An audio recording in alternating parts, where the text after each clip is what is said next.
Welcome, Islam. I am Dr. Samir, consultant hematologist, section head hematology. और doctor उस्मा मेरे साथ हैं. डॉक्टर उस्मा के ईयर्स हैं ब्लड बैंकिंग एक्सपीरियंस के और currently she is working as project head in UHS.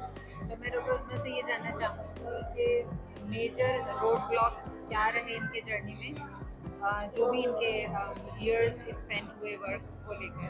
अच्छा, बेसिकली सिंस मैं प्राइवेट सेक्टर से उठ के गई थी पब्लिक सेक्टर के अंदर, तो द मेन इशू वाज कि जो स्टाफ था हमारा, that was not discipline. Trained था but they were not working according to SOPs. There were no formulated SOPs, तो फॉलोअप्स नहीं, there were no accountability of the staff.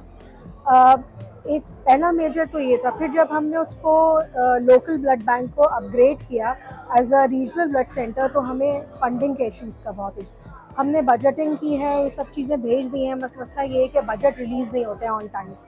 तो these are the actually जो problems हमें देखनी है. और obviously फिर हमें उसको एक लेवल पे लेकर आना होता है कि जी हम उसको एक रीजनल ब्लड सेंटर कह सकें. तो उसके लिए फिर हमें हर लेवल के ऊपर स्ट्रगल करनी पड़ रही है, which should not be there. Because if you are just working on a project, तो टाइमली अगर आपके बजट्स रिलीज़ हो जाएँ तो टीम को इतना इशू नहीं होगा और आपके जो KPIs हैं वो भी टाइमली आपको अचीव हो जाएंगे.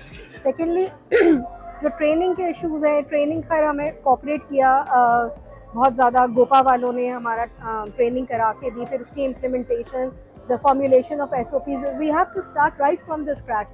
That was a kind of a roller coaster ride for me, but I really enjoyed it working in that environment.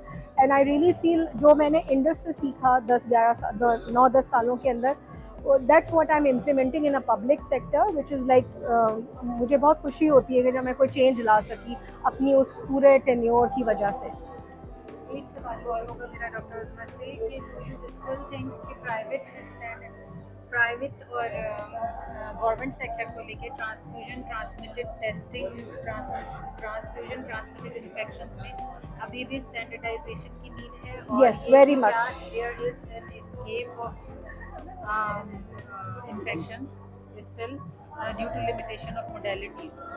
देखिए, जो हमारे RBCs है, आपके रीजनल ब्लड सेंटर्स हैं, वहाँ तो आप कह सकते हैं, या जो आपकी बड़ी प्राइवेट आपका जो सेटअप्स हैं उसके अंदर, तो they are like good screening systems हैं, एक इम्प्लीमेंटेड SOPs के साथ ट्रेंड स्टाफ उसको काम कर रहा है. लेकिन जैसे आपकी जो ब्लड बैंक्स की मशरूमिंग हुई हुई है, वहाँ पे the system is very much compromise and somewhere it doesn't even exist.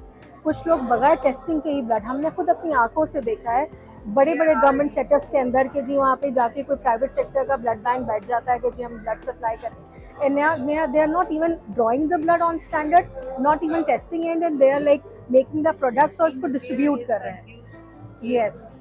तो आई वुड सजेस्ट कि जो SBTA से रजिस्टर्ड हैं ब्लड बैंक्स, उनको एटलीस्ट ये है कि उनकी जो टेस्टिंग है वो रीजनल ब्लड सेंटर्स के अंदर होनी चाहिए, ताकि जो आपका मेजर इशू है सेफ ब्लड ट्रांसफ्यूजन का, वो यही है आप कंपैटिबिलिटी टेस्टिंग कर लें वहाँ पे, लेकिन एटलीस्ट स्क्रीनिंग जो है, जो आपका कलेक्टेड ब्लड है, वो जो है आपका वहाँ पे जाए, ताकि उनके सैम्पल्स वहाँ पे जाएँ और एक स्टैंडर्डाइज टेस्टिंग होनी चाहिए उनकी. Thank you, Dr. Thank you so much.